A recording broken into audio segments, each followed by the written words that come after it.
Cheryl Wilkins-Mitchell, the choreographer for Amazing Grace, the piece that you're about to see, and was choreographed in conjunction with the exhibition by Brantley Carroll, The Whipping Post.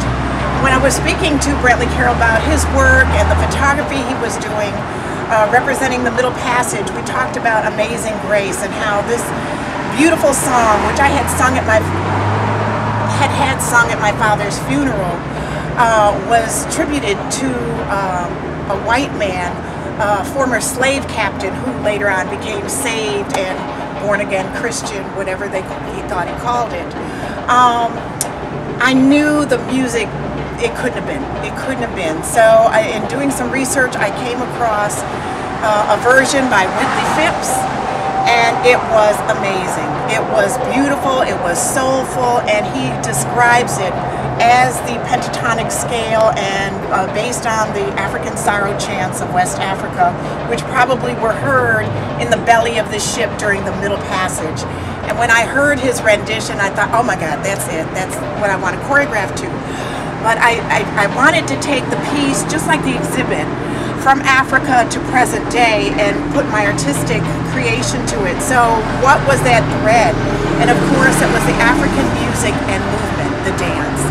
And that is what we were able to bring to the New World, to the Americas, was what was in our heads and our bodies, considering that all the slaves had been stripped of everything else.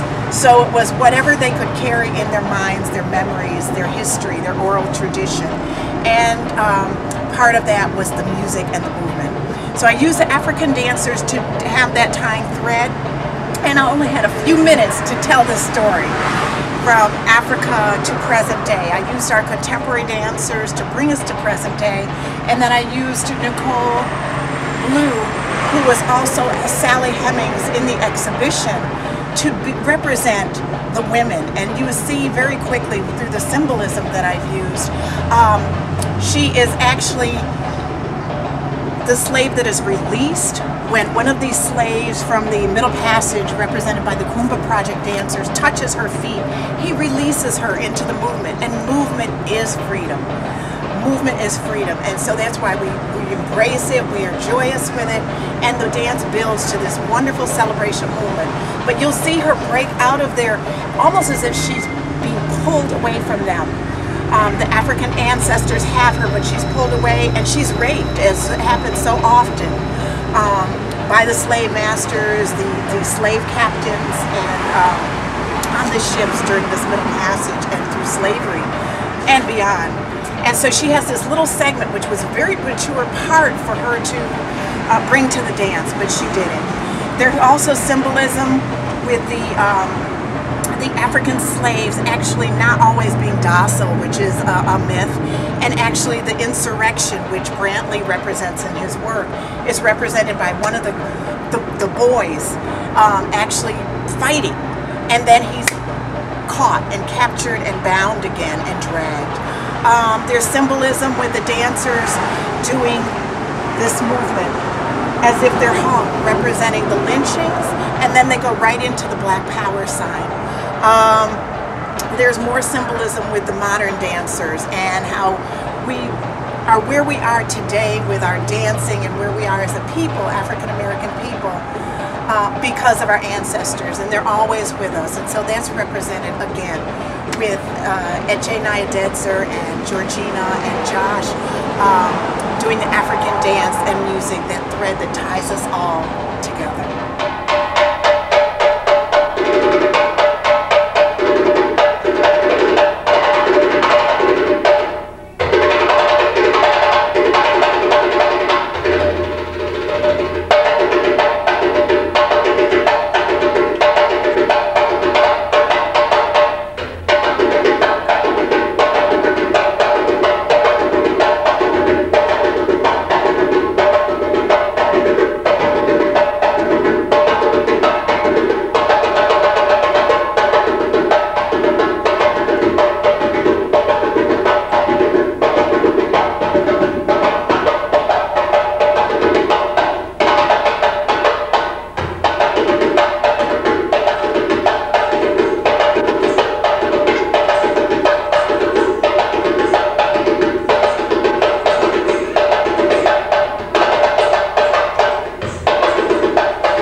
circle of life. Our ancestors are always with us to help us rise again. The drums continue to pulse in our veins, connecting us to the motherland, Africa.